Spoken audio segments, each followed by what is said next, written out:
Bonjour à tous, avec l'aide de Dieu, la Yom Yom du 21 Tishri, au Shana Rabbah, 7e et dernier jour de la fête de Sukkot. Tout d'abord, le Rabbi nous dit, il faut étudier le Chumash du jour, le Tilim du jour, le Tanya du jour. Puis le Rabbi nous dit, en ce qui concerne la nuit de Hoshana Rabbah, on lit le Tikkun. Le Tikkun, c'est tout le livre de Devarim du début jusqu'à la fin. Et après minuit astronomique, on lit tous les psaumes. En ce qui concerne le livre de Devarim, le Rabbi nous dit qu'on lit tout le livre, uniquement le texte de la Torah, même la paracha de Bracha, la paracha de Vezot Bracha, la dernière paracha, on lit uniquement ce qu'on appelle le Mikra. Ce que le Rabbi veut exclure ici, c'est qu'on ne lit pas le Shnai Mikra ve'echat Targum. Expliquons.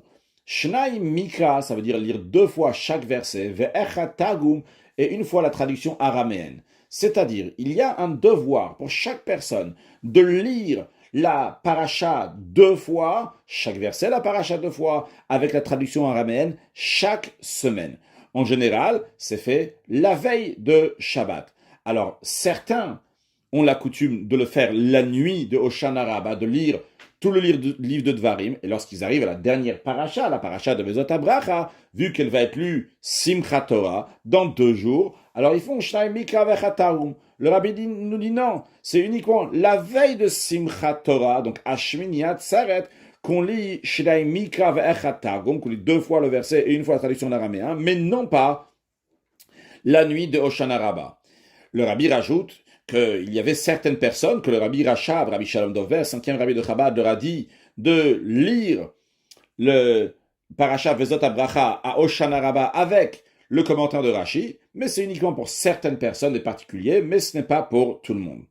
Encore un point, le Rabbi nous dit, en ce qui concerne le loulav et le hétrog, qu'on secoue plusieurs fois donc pendant le Hallel, après avoir fait la Hamida, donc on fait le Hallel avec le loulav et le hétrog dans la main et on le secoue à plusieurs occasions.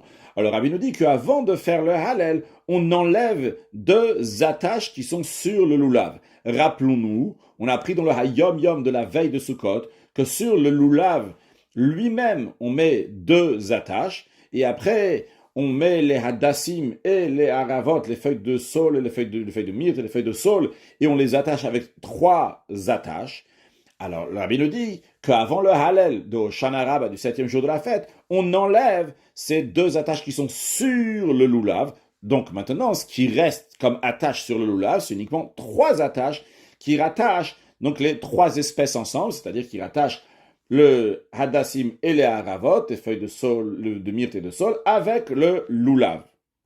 D'ailleurs, l'explication dans le sens profond, une fois le Rabbi l'a expliqué, c'est que les 2 attaches qui sont sur le loulav même correspondent à la bonté et à la rigueur, correspondent à Avraham et à Yitzhak, et les 3 attaches qui attachent les feuilles de myrte et les feuilles de saule avec le loulav correspondent à Yaakov. Yaakov, donc qui est le 3e, qui est Tiferet, qui est l'harmonie. Dans Tiferet, nous n'avons pas juste Tiferet en tant un seul attribut, mais en tant que Chesed, Gvura et Tiferet, parce que Tiferet, l'harmonie, inclut la bonté et la rigueur.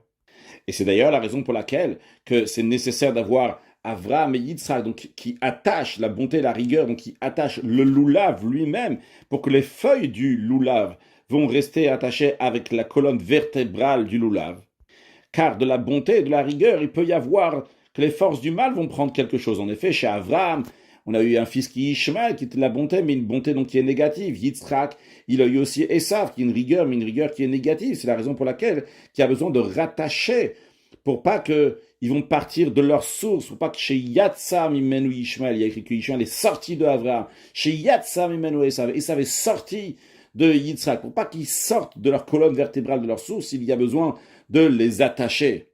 Et le but des 2 attaches qui est sur le loulav même, c'est pour qu'ils vont rester, les feuilles du loulav vont rester rattachées à leur source, à la colonne vertébrale. En revanche, les 3 attaches qui rattachent le hadassim et la haravot avec le loulav, c'est pas pour rattacher le loulav lui-même, c'est pour rattacher donc d'autres choses. Ça fait référence à Tiferet, donc l'harmonie. De là-bas, il n'y a pas des forces du mal qui peuvent prendre quoi que ce soit. Maintenant, lorsque ça arrive au Shana Rabbah, on enlève les 2 attaches qui sont sur le loulav même. La simple raison, c'est parce que comme ça, on va pouvoir plus secouer le loulav. Les branches vont plus se secouer. Et comme ça, il va y avoir plus de joie. Parce que c'est le dernier jour de la fête, on veut rajouter de la joie. Tout va d'après la conclusion, la joie qui est à la fin. Mais dans le sens profond des choses, c'est justement, vu qu'il y a de la joie, eh bien, à ce moment-là, les forces du mal ne peuvent rien avoir. Donc, on n'a pas peur maintenant que la bonté et la rigueur vont aller là où il ne faut pas. On ne peut enlever ces deux attaches.